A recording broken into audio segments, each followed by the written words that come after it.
Hey guys, welcome to East BRA Coffee House. This is our new Gayo Lues Indonesian natural processed coffee from Sumatra. Welcome again to the coffee house. You know, when Amber and I, we started the coffee house, our goal was to share inspirational coffees and to help create inspirational moments here in the community. So this is a very, very special coffee, a coffee that we only have a few pounds of.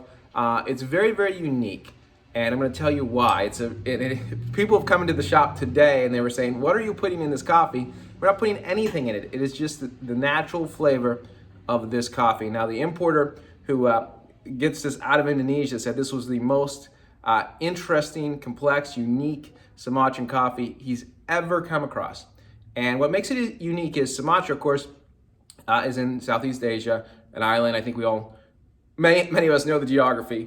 But they also get a lot of rain there. So in some places in the world, the original way to dry coffee beans were they would lay them out on beds or lay them out across the ground, and they would rake them, and that's how the coffee bean would dry. Now, when coffee became mass produced, a lot of it is done through a wet mill process where the coffee pulp is removed and then you have the green beans.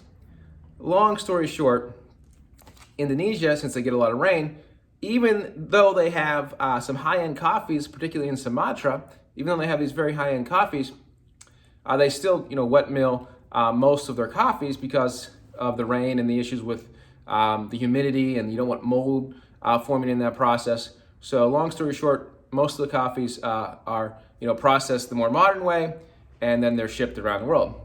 This coffee, and you can see in our picture here, is a naturally processed coffee. So they lay it out. You would typically see in Africa most commonly. Now we're seeing some of this in Central America and South America as well. But on a bed, they're raking it. So they rake it every day so it dries evenly, and it dries out on this bed.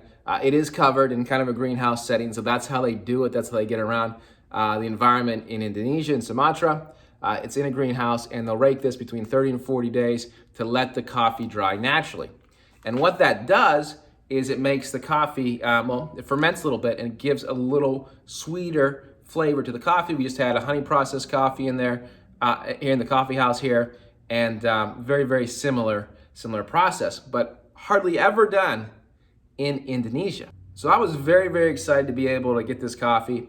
Like I said, we were only able to get a small batch of it. These coffees are so unique and valuable that they don't sell them in the burlap bags. This comes in boxes of coffee that are broken down into less pounds of coffee, right? Because they have a very high value.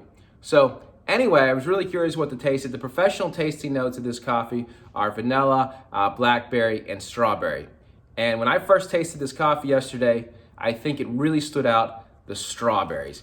And nothing you would expect from Indonesia. When you think about Sumatran coffees, you think about darker coffees, you think about Baker's chocolate is a very, very well-known note in coffees from Southeast Asia, particularly Sumatra. So to get these fruit flavors, it's almost like an Ethiopian coffee, or in some instances in Central America, you can get these really fruity flavors. When I think about strawberry and coffee, I might think, again, the African coffees, the very high ends can do that. But to have one out of Sumatra like this, I thought it was really special. Again, this is a kind of coffee that you would see maybe in a big city coffee shop, and you certainly wouldn't see it for the price we sell it at. Amber and I, we love bringing new coffees to Katanning here. Any coffee shop, I think, any specialty coffee shop you might walk into would probably sell us at least $4 a cup because it's a very, very high-end coffee.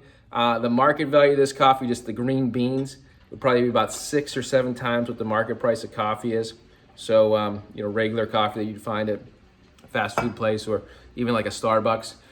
So very, very high-end coffee, at least the market-wise, and it does have those unique characteristics, and I really enjoy it. I really hope that you can have the opportunity to come down and try some of this coffee. It's only going to be in probably for a few days, so if you want to try it, come check it out. I mean, I notice, and I'll try to taste it again here. So it's very light, right? So you notice the strawberries right away. It's also non-acidic. So some of those coffees that kind of hit you a little bit because you can tell they're very acidic. This one's very smooth, light the whole way through. A lot of people who did professional tasting of this say it has a really delicate body.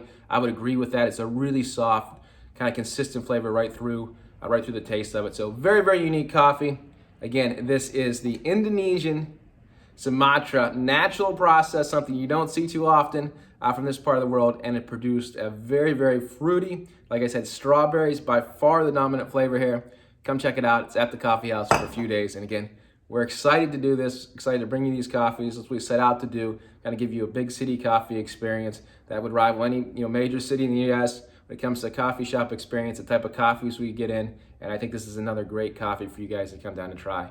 And we look forward to seeing you and sharing this coffee with you. Talk to you later.